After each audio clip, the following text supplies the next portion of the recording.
The word of the Lord was rare in those days. Visions were not widespread. I wonder if that's how it is today too. I wonder if the word of the Lord is as rare in our day as it was in Samuel's.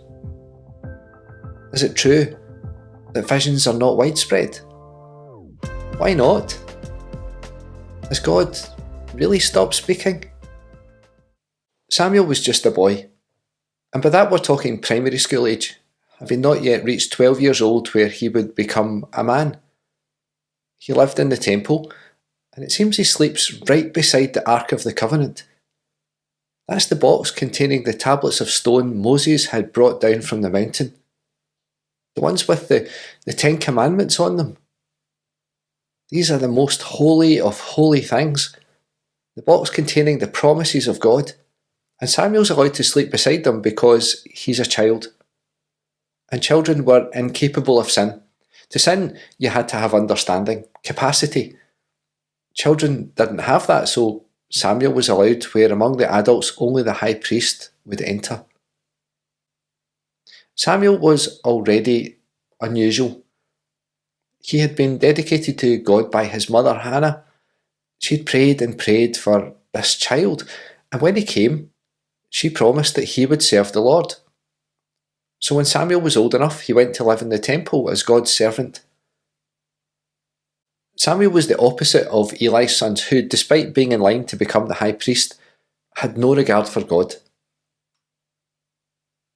The boy Samuel would have been involved in all the daily tasks of the temple. He would have watched and learned as Eli the high priest went about his work, leading worship, presiding at the festivals, accepting sacrifices, and settling disputes. Samuel would literally eat, sleep, and breathe temple life. But Samuel did not yet know the Lord. How could that be? How could a boy who was a gift from God, the answer to prayer, a child dedicated to God, a boy who spent every moment of his life in the temple, a boy who slept beside the Ark of the Covenant, how could Samuel not yet know the Lord? How could Samuel be around all that religion and not know God?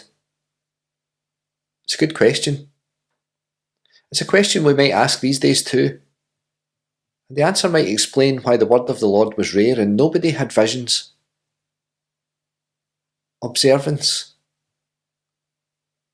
Observance is one of those words with two meanings.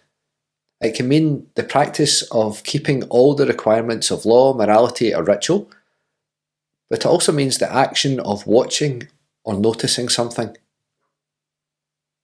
The first one, it's doing what you're supposed to do, keeping the rules, no more, no less.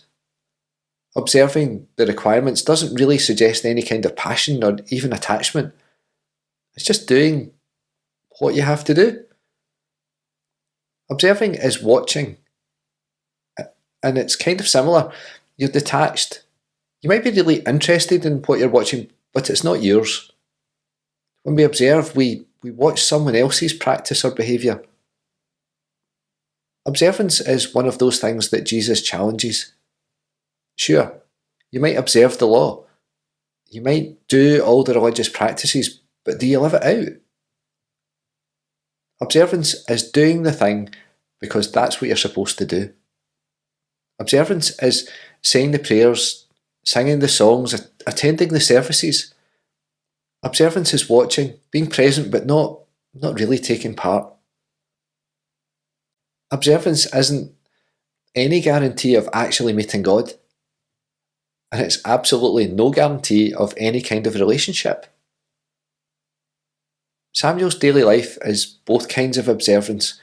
We could say that Samuel's observing observance. He sees people rehearsing the required rituals, saying the stipulated sentences, and lending lip service to the liturgy. They're quite literally going through the motions. Their hearts aren't in it, never mind their souls. They've just been doing what they've been told that they need to do, doing what's required. One night, Samuel's asleep in his usual spot next to the Ark of the Covenant when he hears a voice calling his name. He assumes it's Eli because, well, who else would it be? He goes through to where the old man is sleeping, and he asks, "What do you want? Why did you call me?" "It wasn't me. Go back to bed." And this happens again, and then again. It's on the third occasion that Eli realises what's going on. What Eli does is insightful and generous. It's God. It's God who's calling your name. So when it happens again, say, "Speak, Lord, your servant is listening."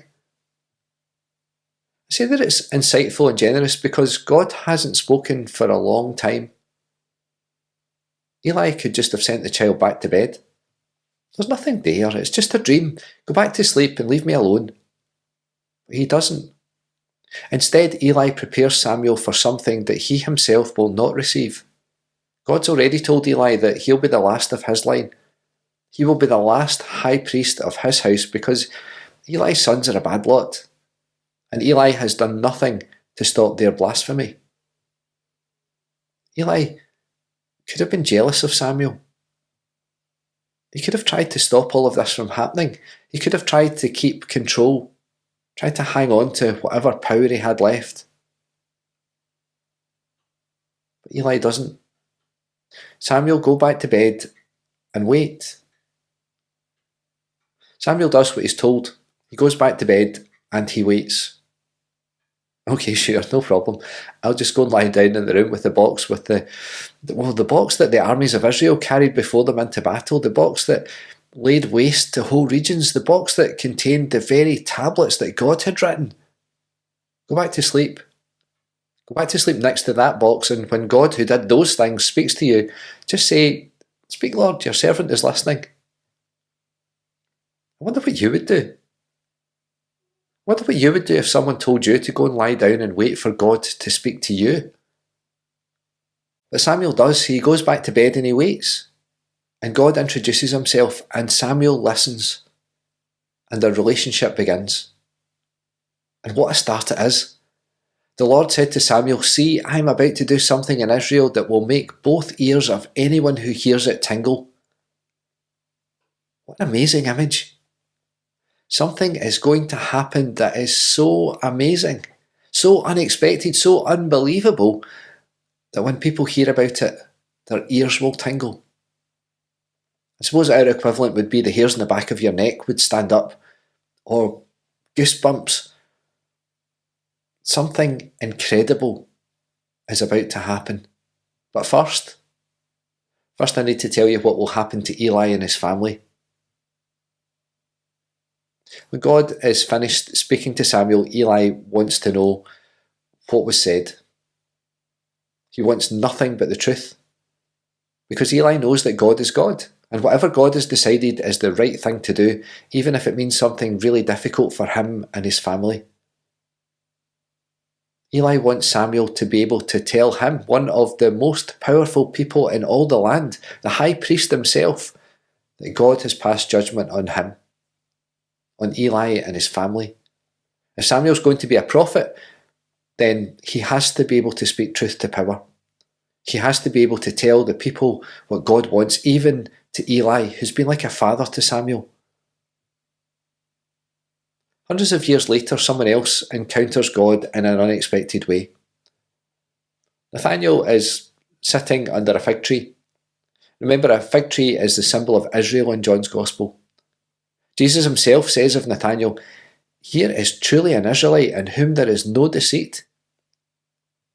But Nathanael's hesitant. "How do you know me? Because I don't know you, apart from what my friend Philip's just told me.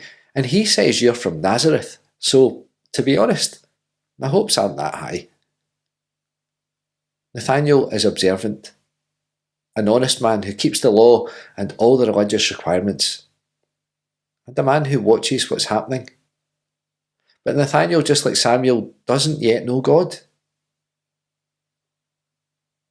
I wonder if we assumed that watching or listening each week to the hymns that I choose, listening to the prayers that I choose, listening to the bits of the Bible that I choose, during 15 minutes or so of me talking to you about whatever I choose, I wonder, do you think that means that you know God?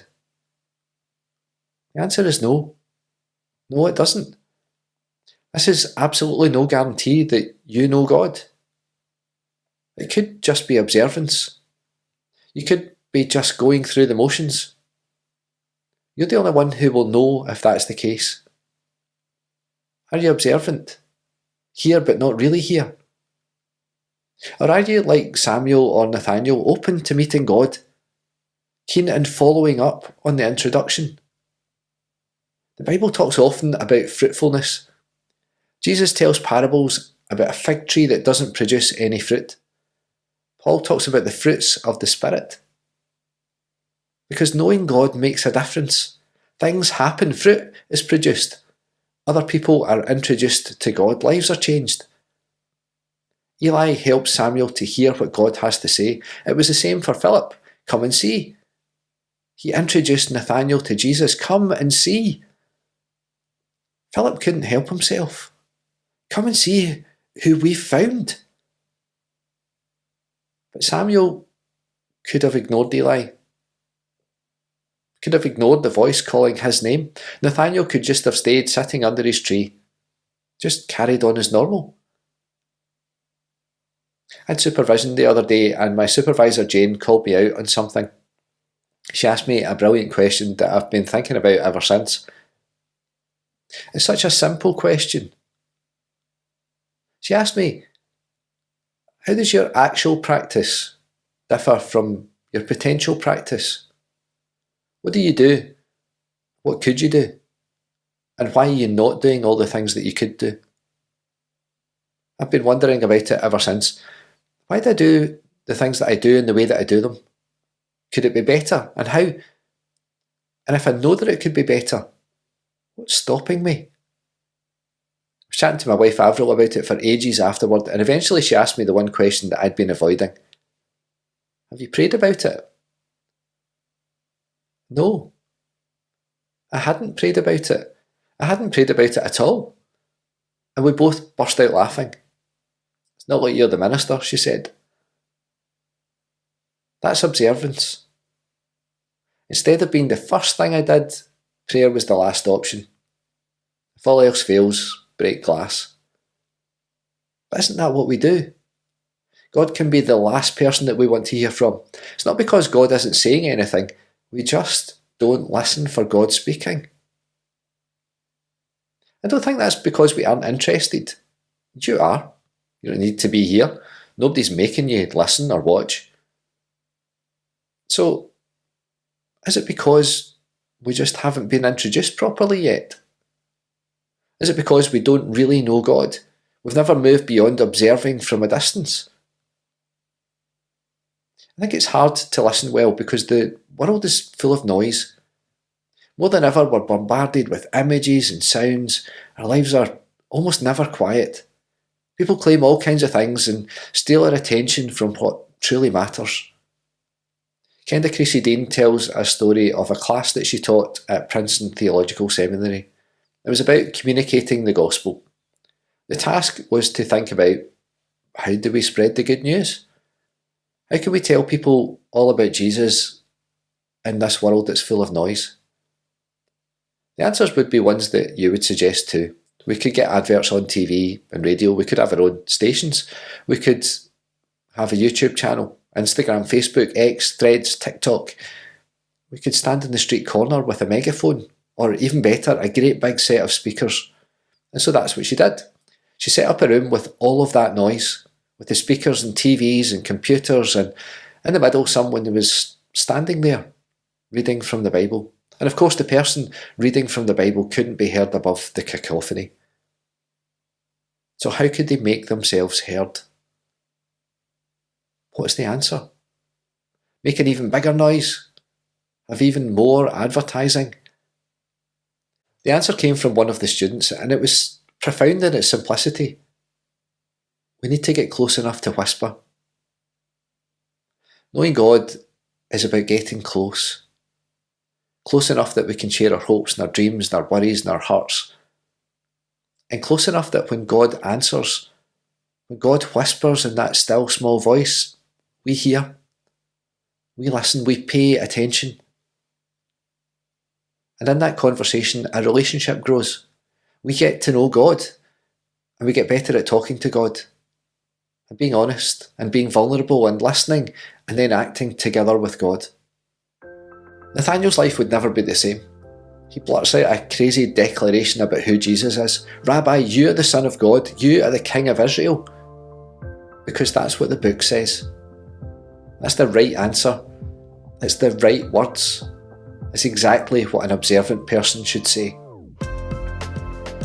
Jesus tells him, you're going to find out what that actually means. And it's more than Nathaniel could ever imagine. And he'll find out by being close to Jesus, by experiencing, not observing from a distance. For Samuel, his closeness to God meant a life telling the people the truth. And God let none of those words fall to the ground. All of those who heard them, their ears did tingle because Samuel was speaking God's words. I wonder what that would mean for you and for me. And there's only one way to find out. You can stay sitting under your tree, or you could come and see. Come and see what God is doing. Listen for what God is saying. Get to know God. Spend time with God. Invite your friends and your family. Come and see.